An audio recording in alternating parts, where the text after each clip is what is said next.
All right, this is the nose down, up, down rhythm drill to work on nose down.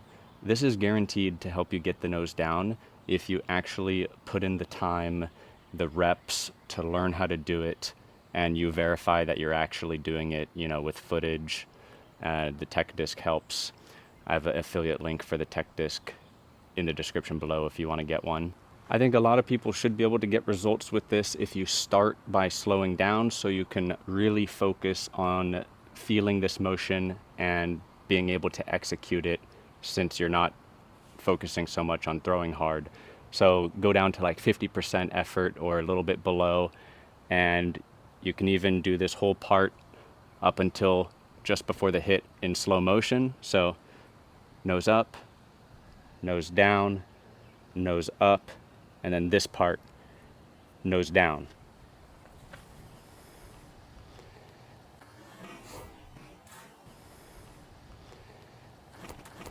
If you're not getting the nose down, you need to focus on feeling some weight here that you're resisting or overcoming. This part feels heavier and harder to do at higher speeds. Now, a warning here, you need to do lots of reps of this at lower speed, because if you're not used to it, you're using your muscles, your body, your arm particularly, in a way that you're not used to. So if you power up too soon, you may not have the conditioning in your arm to be able to handle it without getting an injury, without getting pain. So doing the reps at lower speed to build up the muscle memory, to build up the timing, is going to also be building up the conditioning of your arms, so that when you start powering up gradually, your arms are getting used to it and is less likely to get injured. So if you start feeling pain as you power up, you need to go back down to lower speeds, do more reps, or take a break from doing this for a while, come back, start slow, do reps at lower speeds to build up that conditioning. All right, the other thing with this drill, nose down is useless if you're throwing downwards. You have to force yourself to always be throwing upwards if you want to learn nose down and if you want nose down to actually be useful. So put something on your net. I'm aiming above this box on my net always when I'm trying to throw nose down. Tie something on your net, tie a little string or something up here, and if you're afraid of throwing over the net, you can stand, even with the tech disc, you can stand like this close. Now I can throw higher with less fear of it going over the net. Or if you can put your net on a curb, elevate it somehow to give it some extra height, then that can help as well. Well, tripod fell over and broke the connector again, so gonna have to deal with this audio now, unfortunately. All right, here's another way you can work on this drill to make it easier. Start just in a standstill position and hold the disc tilted like this, and don't move your arm at all. We're just going to keep it here, do a small little coil, and then focus on strongly turning out of this orientation and making sure you're throwing upwards as well, of course.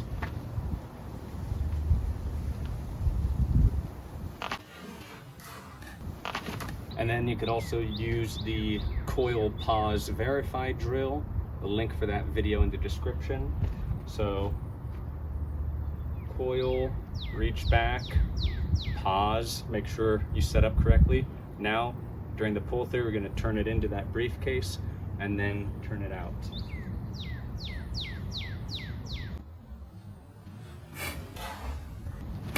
Another thing you can do is to really solidify the muscle memory of this rhythm a bunch of times with a lot of shadow swings right before the actual swing.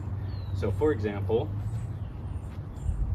nose up, nose down, nose up, nose down, up, down, up, down, up, down, up, down. And I'm going to do that. I'm going to speed up the rhythm and then go for an actual throw.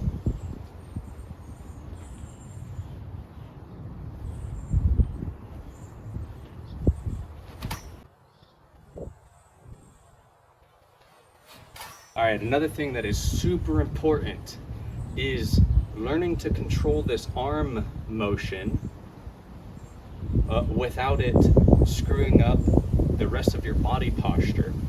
So I would highly recommend practicing doing this on hyzer on all the throws, because the common mistake is accidentally yanking it into anhyzer, because you're allowing your posture to try to change to help you do this motion here, coming from here, and as we go out we're turning it this way, and your body kind of wants to go like this sometimes if you're not used to this.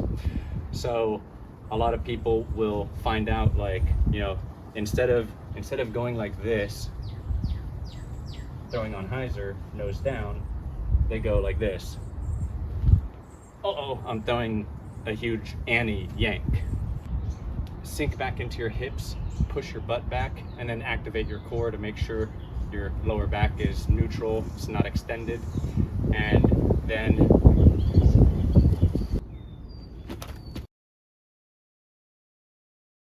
like most things in disc golf, people can do them at slower speeds. You know, a lot of people can't get into a good pocket, but at really slow speeds, it's pretty easy to get into a pocket, right? The problem is it's boring to just do that 100 times at slow speed and then just go a little bit faster and a little bit faster and keep doing that until you start getting it down and progressively increase your speed. But and then the other problem is people aren't sure if what they're doing is gonna work, you know, is the right way. I'm telling you, this is guaranteed to get the nose down if you progressively work at it and put in the reps, as clearly as if you go like this with your wrist, it will rotate the disc, and if you do it harder and faster, you'll get more rotation on the disc. If you do this nose down motion I show in this video, it will get it nose down. If you do it more aggressively, it will get it more nose down.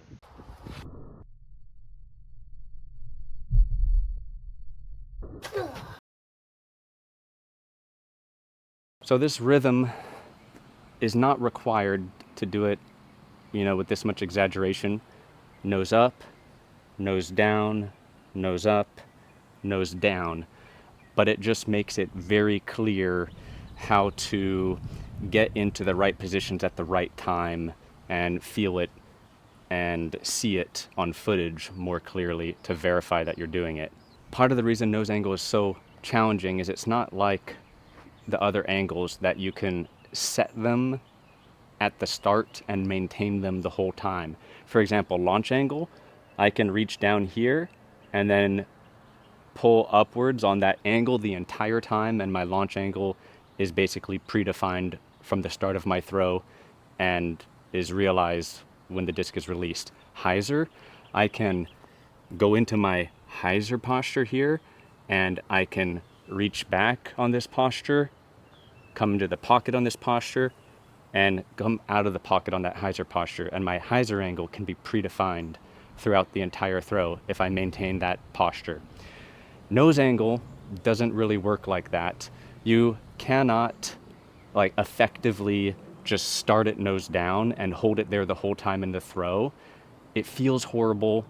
It doesn't work well, but people think you can do that. And that's why so many people, one of the reasons so many people have a big problem with nose angle. Furthermore, the way people try to preset and maintain the nose angle is just totally wrong. So it's doubly bad what people are trying to do. If I'm throwing this way, the nose is whatever part of the disc is pointing this way at release. This is 9 o'clock, this is 12 o'clock. Somewhere in between is where the hit happens. The disc pivots out, last point of contact.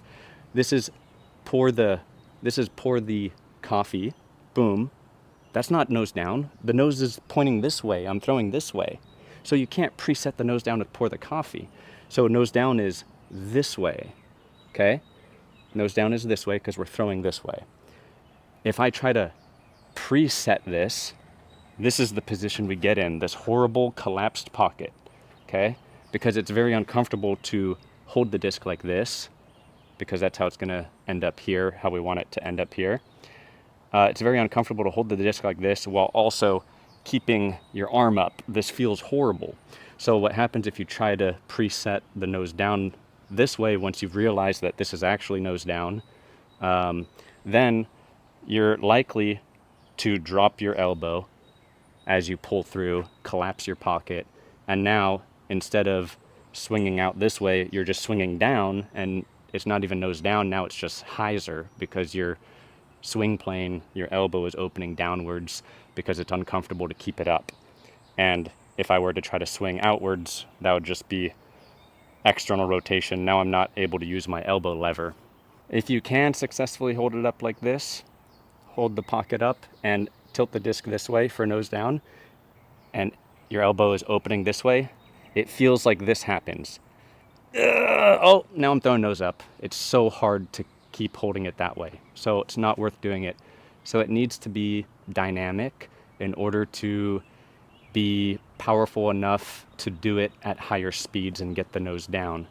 So that's why if we want to get it nose down, we want to have it nose up initially so that we have the room to turn it nose down. It's like if you're gonna jump. Well, if you start already with your legs extended, it's very hard to jump. I don't have any room to do it. So kind of it sounds counterintuitive when I talk about nose angle. Oh, why would you want the nose to be up? Keep it up to start with if you want to throw it down. Well, it's actually intuitive. If I want to go up, I need to go down first so I have the range of motion to propel myself upwards. Works similarly with nose angle. All right, so a little bit more reasoning for why this rhythm is the rhythm I'm choosing to show in this drill, where you start it like this, then you turn it this way instead of keeping it like this, right? So you start it like this, in the reach back, turn it like this, and then during the pull through, turn it back to here, then out of the pull through, turning it back out again. The reason for this is because it creates these 3 clear blocks of time where you are making sure you're getting to a certain position in each of those blocks, and that is syncing you to the timing that is needed to get the nose down. Because it only matters if you do this motion, it only is going to get the nose down if you're doing it during the hit and the disc is ripping out while you're doing it. If you do it a little bit early, it's not going to work. And if you don't do it enough, then, like for example, if I'm here and I'm doing it slightly and then it rips out, it's nose up here instead of doing it enough to then get it nose down. When you tilt the disc like this in briefcase, that's called pronating your forearm, turning the palm more down. When you do that, it makes it a lot easier to also internally rotate your shoulder and bring your elbow up, which gets you into a power pocket position more easily. And then that perfectly has given me the range of motion. I've freed up the opposite range of motion now for out of the pocket, which is as my elbow's extending, externally rotating the shoulder and supinating the forearm to get it nose down. Compare that to a different pattern, which I throw with this pattern as well, which is staying internally rotated, staying pronated, briefcase, reaching back on briefcase. Now on my way into the pocket, the downside of this is it's pretty easy and tempting to start this motion early. You see how I just came out of briefcase during the pull through, coming out of briefcase. Now as I come out of the pocket, I may have accidentally used up that range of motion that I need to be available on the way into the hit and through the hit. So this pattern of let's start here and then go out of it and come back into it is kind of guaranteeing we're getting back into this position where we've freed up the range of motion to have at the time that we need it. At higher speeds with an extra nose down throw, viewed from the side, you'll see this type of warping in the disc. If the disc ripped out in the first picture here, it would have been nose up because I hadn't done enough of the nose down motion yet.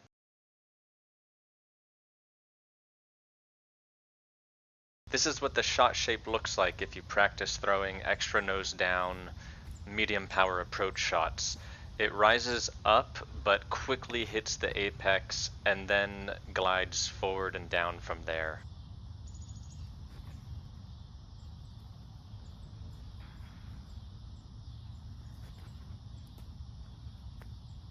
On a drive with -5 or below nose angle, you can see it very clearly as well. Watch how early in the flight the apex happens.